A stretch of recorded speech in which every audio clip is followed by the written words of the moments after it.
Why were people being so critical of Ledgestone this year? We'll get to that. But before we do, welcome to the Disc Golf Show. My name is Nick, and this is episode 31 of the 2026 season.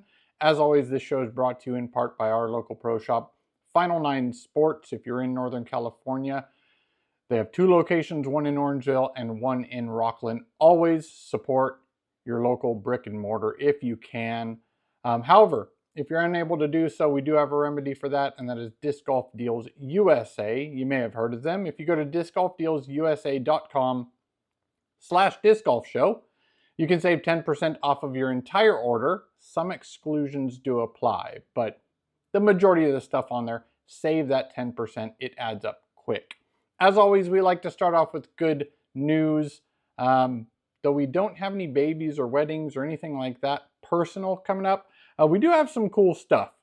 Brian Earhart recently and Discraft recently announced the new Discraft first meme disc, the Slime. It is an extremely overstable mid-range. We've seen several people throw it, and it does not look weak at all. We will have a link for that down below, though they are going fast. Crocs. We know that they've been involved with Trash Panda, but they on their own have released a charm set for disc golfers. It is a pack of 5. It comes with a basket, a tree charm, and it looks like 3 discs. Generic looking designs, you know. But normally they're around 15 bucks, and currently they are on sale via the link for $7. So if you want to get some disc golf related charms for your Crocs, if you are a Croc wearer lover, go snag those while they are available. Shout out to the European disc golf community. They are now 20% of the disc golf community. In just 3 years, they have bumped from 15 to 20. So that means 1 in 5 PDGA members currently are European. That is around 19,000 current European members for the PDGA. So shout out to them. They are massively growing over there. I love what's happening over there, not only with the growth of players, but with the quality of events that are held over in Europe. If you don't know, check it out. Big shout out. Just want to say congrats to those who were voted in via the 2026 PDGA elections. Just a quick summation here. For the PDGA Global Board of Directors, the 2 that were chosen was Conrad Damon and Ben Shin. For PDGA Europe Board of Directors, you have Christer Christensen, Rika Salman, and Gerd Albert Beisterfeld.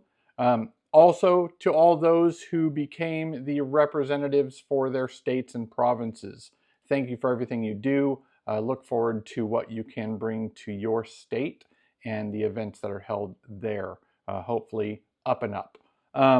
Only 9,630 ballots were submitted out of the eligible member count of 91,632. So there was just over 10% of the people who were PDGA who were eligible to vote who actually voted. We need to up those numbers, guys. PDGA, you need to push harder on getting people to vote.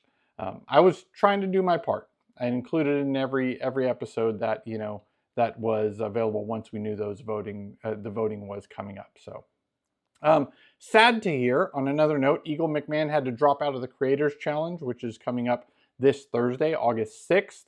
However, Casey White was able to step up into that spot and team up with Jesse Stedman from Trash Panda. So there is a substitution there. Looking forward to that event. I like those events where they're including creators and people outside, you know, the top pro list of disc golfers. I think it's really, really cool. On to the meat of the show. Discraft Ledgestone Open presented by Zuka. This is always one of the biggest events of the year. It happened to end up being the 4th largest per player payout in 2026, that being $711 per player. The total payout was $150,000, and just over $93,000 of it was added cash. So shout out to those who investing in the sport. As for FPO, we had not a new name, but a newer name out of the gate, Heidi Lena. We've heard of her before, but she started off strong in round 1, though Holland Handley took the reins going through round 2 and 3, ended up going into the lead for the final round.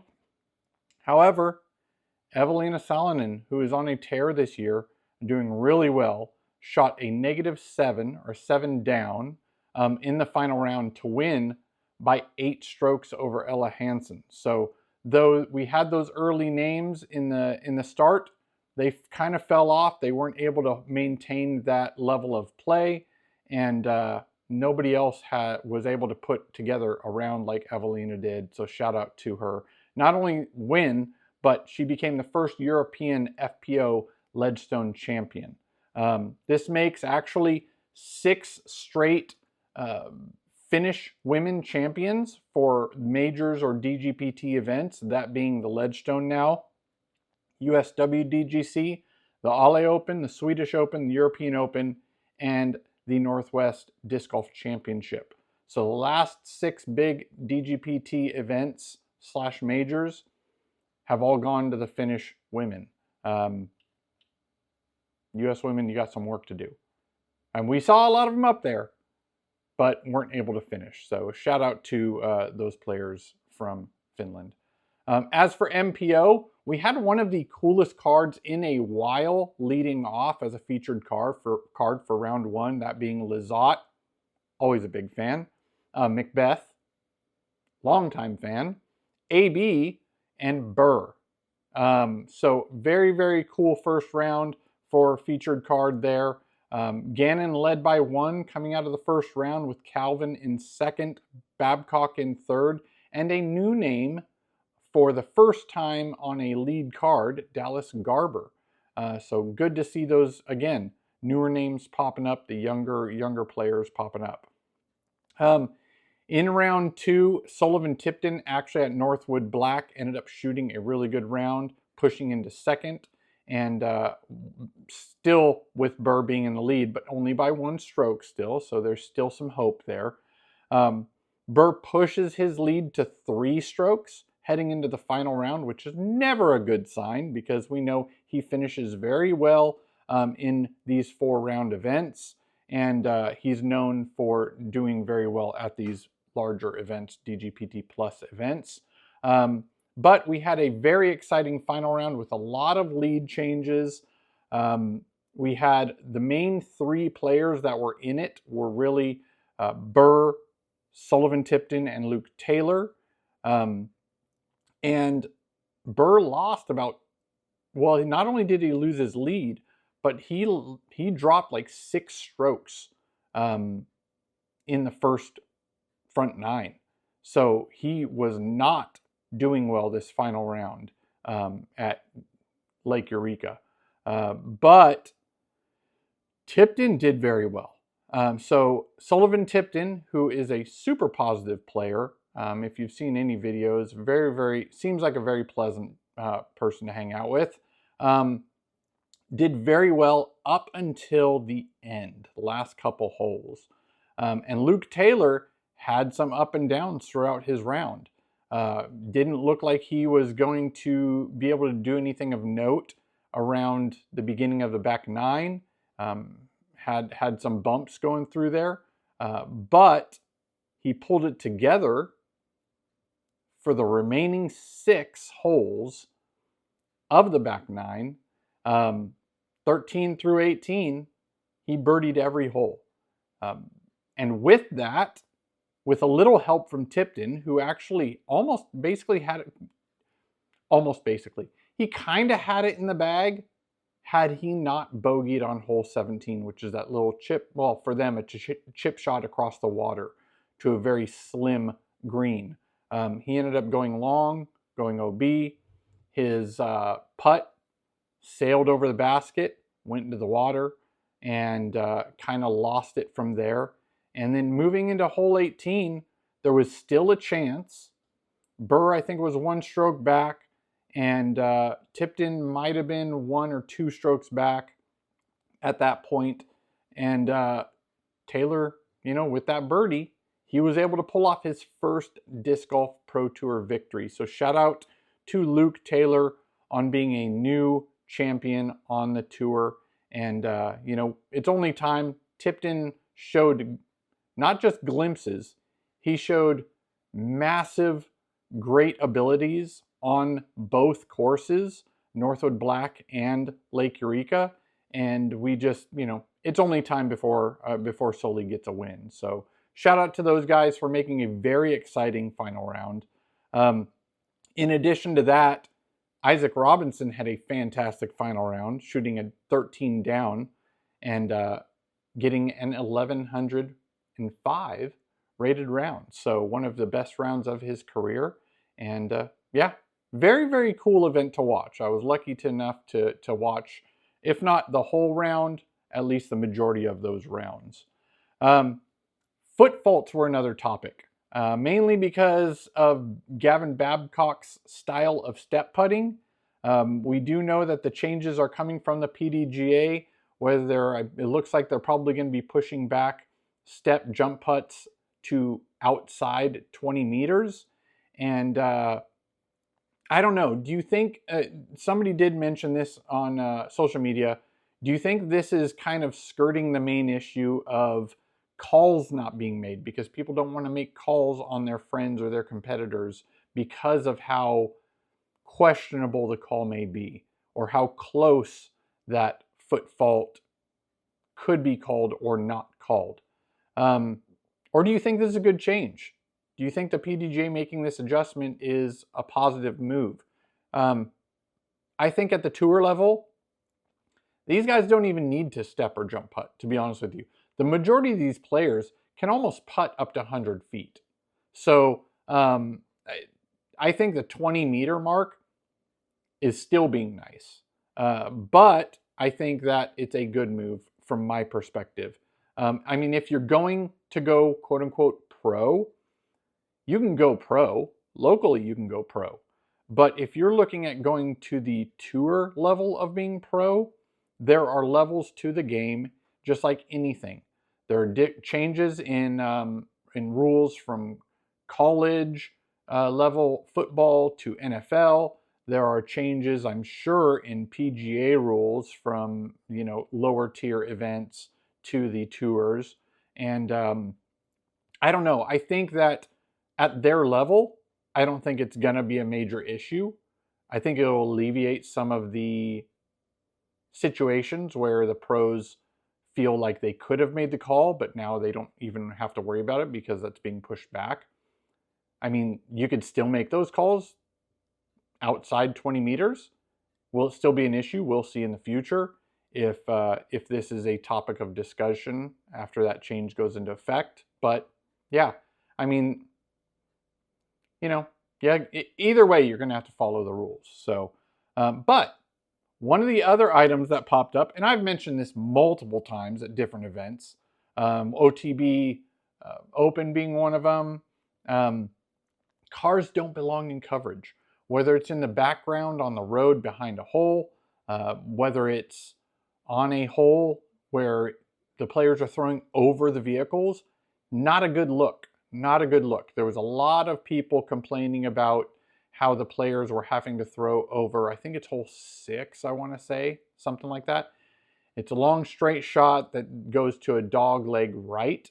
And there were a lot of cars parked in there the first day that the MPO played that hole, and you couldn't see the basket. Not that that's the major issue, but not being able to see it because of vehicles in the way, not the best. Use nature for those obstacles. But they did push back some of the cars in the second round there, and did it help? Did it not? I'd like to know the players' perspective on that, whether they like the fact that the cars were pushed back for the second round at that course. I think that parking does not need to be involved in coverage unless you're doing it for purposes of showing sponsors, look, how many people attend these events. But I think for coverage of the actual event, it shouldn't be involved. I agree with all the people stating, Why are these cars in the way? It doesn't look good even on coverage for following the flight of the disc because you're seeing roofs of cars underneath. I don't know. Did you care? Ultimately, let me know if you cared below. Also, good and bad ways to advertise. I still am very much against the signs being placed in front and to the side of T-pads. Horrible look. Distraction for me in perspective of the player. Yeah, the player's zoned in. They probably don't care as much. I just think it's not that great of a look. I think that they need to take tips from the European events where a lot of these T-pads were temporary or raised, and they used the outer edge of the T-pad for advertisement purposes, for logo placement. I think that's a genius way. It looks great, gives the T-pad a pop, and it doesn't affect, it's not in any line of sight for the player. But I don't know. Again, I've said that multiple times in the past. You don't need to hear me ramble on about that. Last thing, do you like 2 courses being used at events? I had this as a question of the day that I upload to all the socials. And one thing, I like all the courses. I'm not going to die on this hill, but it does give more players the ability to win an event when you have a tight wooded course and a more open course, right? Everybody has more of a chance. But my arguing point to this was it doesn't allow the specialists of certain type of courses to be highlighted and be seen as, oh, this is a course made more for, or this event is made and dialed in more for these type of players. Because there is that out of, if you're a really good tight woods player, then those open players, the people who are really good at open players, have that chance to battle back. I think that there's a argument for both sides on this. Do I like seeing more people in the running for winning? Yes. But would I like to learn more about the particular disc golf styles of each of the top pros and what they are better at and what they are proficient at? Yes, I would as well. So I don't know. What do you think? Which way do you fall on that? Let me know below whether you care, or if you do think that maybe, seeing as how there is a variety of events where it is on one course, and it is good to see some events on multiple style courses. Let me know. Again, not going to die on that hill. Last but not least, Silas Schultz watch. Silas Schultz, after placing 26th at Ledgestone, it did give him a bump. He was in 14th in DGPT standings, and now he is in 13th. So shout out to that ranking upgrade. And also, if you are a fan and want to know what he's throwing, he did recently upload his first in the bag with his MVP discs. So go check that out. Again, all these links will be down below. That leads us to the question of the episode, guys. Very simple. What is something related to live coverage that you feel needs to be addressed? Obviously, I've noted a couple things, but I am curious as to what things bother you or what things that you just see could be improved. Whether it's commentary, whether it's just overall video coverage.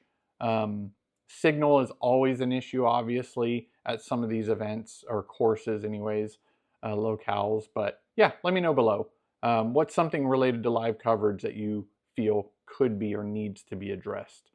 Before we move on to gear and equipment, guys, do me a favor. Do me a big favor. Just put the video playlist on, shrink it down, mute it, and let it play. Do me a favor, hit that subscribe button, the like, the share, and the notifications, all the goods. It really does help. You may not think one thing does. That one like, that one share definitely can help in the long run. I really do appreciate it. Moving on to gear and equipment, we do have some approved, PDGA approved discs. And before we get to that, this segment is brought to you by Disc Golf Deals USA. Go to discgolfdealsusa.com/discgolfshow. Save 10% off your entire order. Some exclusions do apply, but those big ticket items, get a basket, get a cart, get a new bag, get a large order of discs. Maybe you need some practice putters. That 10% does add up, so save that money while you can and where you can. Approved yesterday, August 3rd, we had mint discs the Hot Wing, and Mint Discs the Butterfly. Both those were approved for Mint Discs. Prodigy announced recently the X1 coming back, so that was recently approved. Doomsday Discs had the Decay, so if you're a fan of Doomsday, check that one out. And we also had a championship target, the Root, R-U-U-T, from Formetta. It reminds me of the curvaceous baskets from New Zealand, the bowl-shaped bottom cage. However, this one doesn't have any nubs on it, so it does have 12 outer chains and 12 inner chains, but it has that cylindrical kind of curl to the bottom of the basket. Very cool. I know a lot of the players do like that basket when they practiced on it and tested it out, so maybe we'll see that in the future at some of these tour events. Recent and upcoming releases, Discmania has a few coming up August 9th.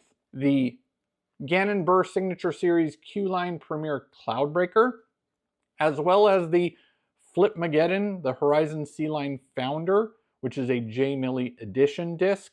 Those both being on August 9th. And then August 16th, the Nicolas Antela Creator Series Horizon S-Line Drop. These disc names are getting crazy. August 16th, so stay tuned for that. And then MVP has the Control, which is a 10.5 negative 0.52 driver, which is set to be released in late August, so stay tuned for that later this month. And then Discraft recently announced the August deal of the month, which is a custom Supercolor Center print Ultra Star Misprint 10-pack.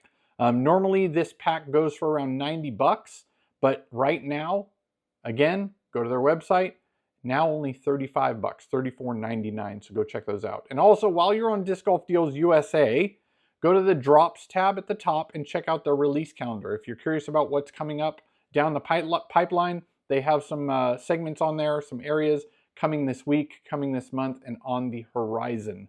So you can stay tuned to what is coming down the pipeline. And last but not least, for your gear and equipment, your shoes. Most important, I think, item in your disc golf equipment.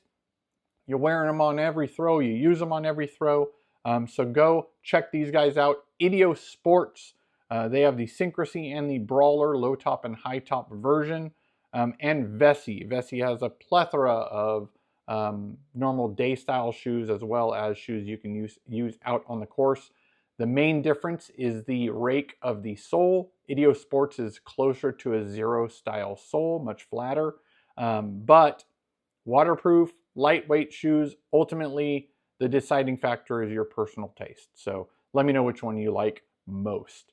As for upcoming events, August 7th, just later this week, the 2026, on August 7th to 9th, the 2026 Discmania Challenge, a DGPT event in Indianola, Iowa at Pickard Park. August 11th, the 2026 OTB Tour Skins at Blue Ribbon Pines, which is a Go Throw event at East Bethel in Minnesota. August 14th to 16th, the 2026, super excited for this, DGPT Doubles Championship at the Preserve, presented by Simon Line, DGPT event in Clearwater, Minnesota. I'm super excited.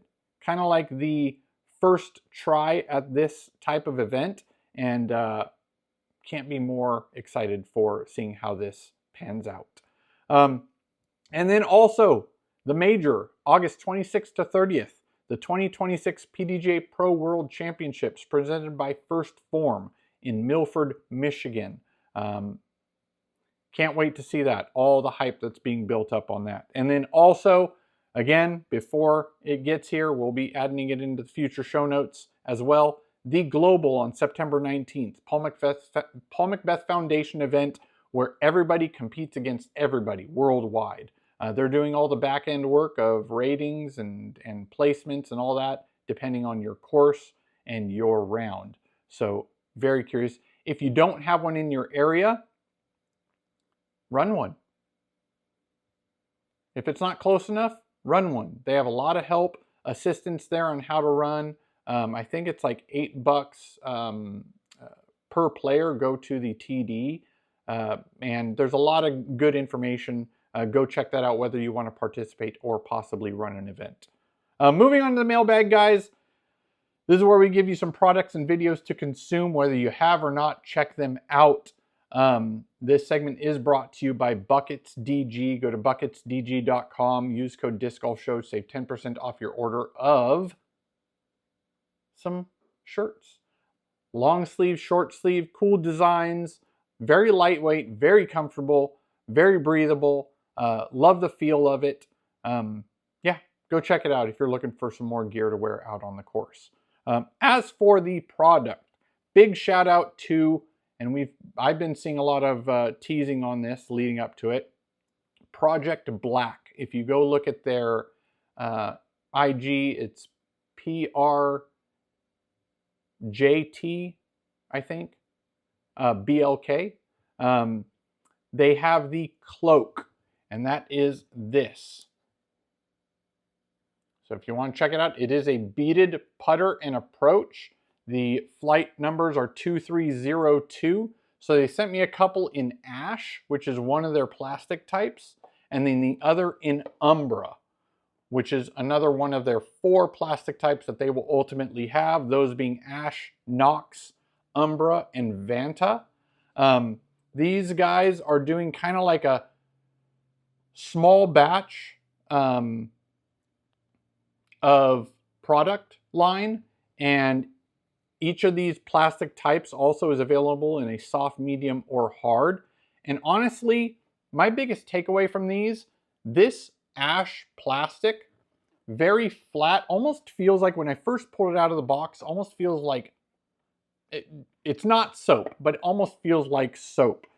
It's very comfortable in the hand, feels very, very good.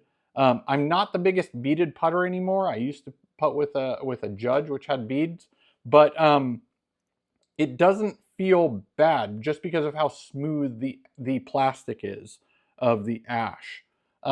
Very, very cool. And then again, for the umbra, they have multiple colors as well. More of a, if you throw Innova, more of a champion style plastic. But again, the biggest takeaway I have from this is the quality of these small manufacturers. They're not like they used to be. Their first runs of discs and their first molds that come out, very well thought out. The culmination of the work that they put into it is very apparent.